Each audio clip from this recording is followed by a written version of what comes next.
Hey guys, it's Jake here, and it's been a while since I've done a review over here, and this might not be a full review.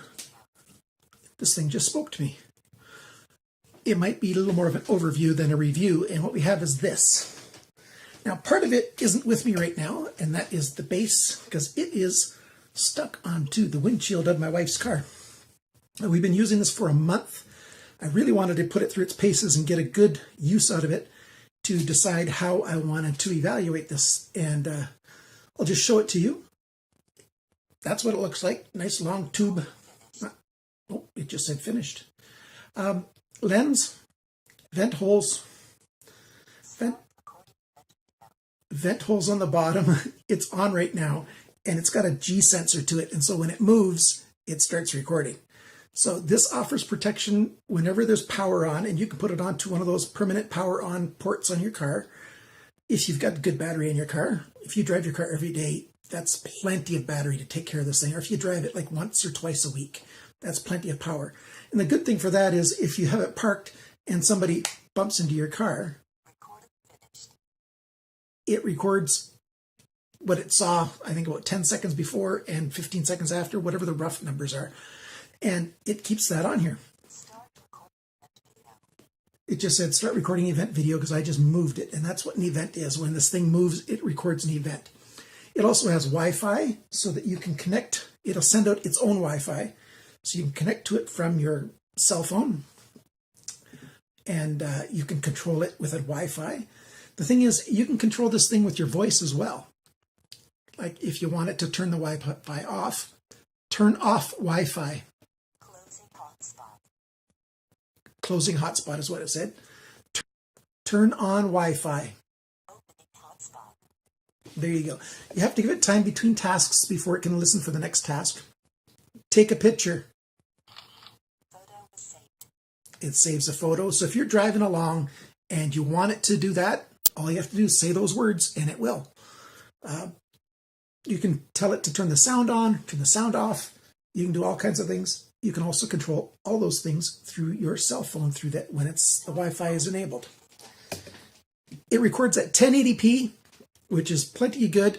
The recording, we could see license plates of vehicles in front of us. I'll show you a video in a little while.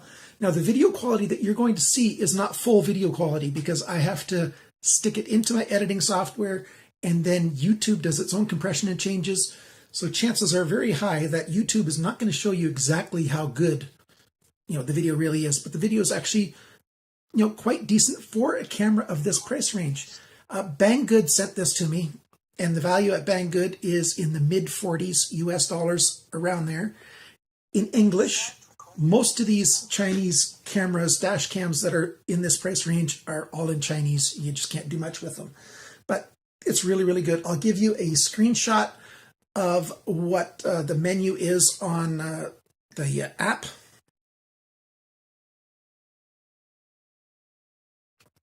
And you can create your own password for the Wi-Fi in here as well, so other people can't get onto it. The light also tells you what's going on. The green is the Wi-Fi is on. Do read the manual. The manual will help you out an awful lot on this. And now I'm on the app. I'll point it at myself. And there you can see it's pointed at me. And you can take a photo from here. Just press that button. It takes a picture. You can go to device settings, and you get the whole list of device settings here. The boot up Wi-Fi, password, G sensor, if you want it light or... Quit talking to me. You can set it for high sensitivity, low sensitivity, if you want to record the sound on the inside of the vehicle, the speaker volume, image quality, adjust the clock, format the SD card, and it takes a micro SD card up to 64 gigabytes. I'm unplugging it, telling it to turn off. There's a little battery in here that lasts for just a couple minutes, and then it's done. And see, it's still on right now, even without the power, and it will be on for just a little while, but it is shutting down. I got this is a cheap little card. It's from Ms. Mixa, M-I-X-Z-A. Anyways, it's a Chinese card. It cost me, I think, 6 Canadian dollars, $6 US, something like that. 64 gigabytes, and it works great in here. So I'll put links for the little card as well.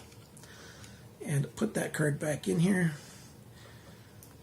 No problems at all. We used this when it was hot outside and inside. The only thing that doesn't work great on this is if you want to talk to it and you've got your windows wide open and you're driving along at highway speeds. All that wind noise and road noise makes it hard to communicate with this. But it still does its own thing. It keeps recording, and once your micro SD card is full, it deletes the oldest stuff and keeps recording the new stuff. But any of the events that were triggered by a shock, or where the vehicle went over a hard bump or got bumped into by another vehicle, you got hit, any of those kinds of things, they get permanently written to the card and do not get overwritten. You have to manually delete those from the card if you want to get rid of those. So there you go. Actually, I forgot one thing. It comes with this little adapter as well. So you've got this in your car to get power to it.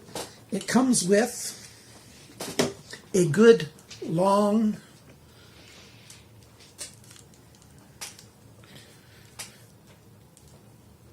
cable so that you can tuck the cable up around the windshield and back down over to your 12-volt port. So that's a really good thing.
And don't forget to read the manual. I think this thing's definitely worth it. I'll have links down below where you can buy it. I highly recommend it. Thanks for watching my video. Thanks for liking, sharing, commenting, and subscribing. Till next time, have a good one.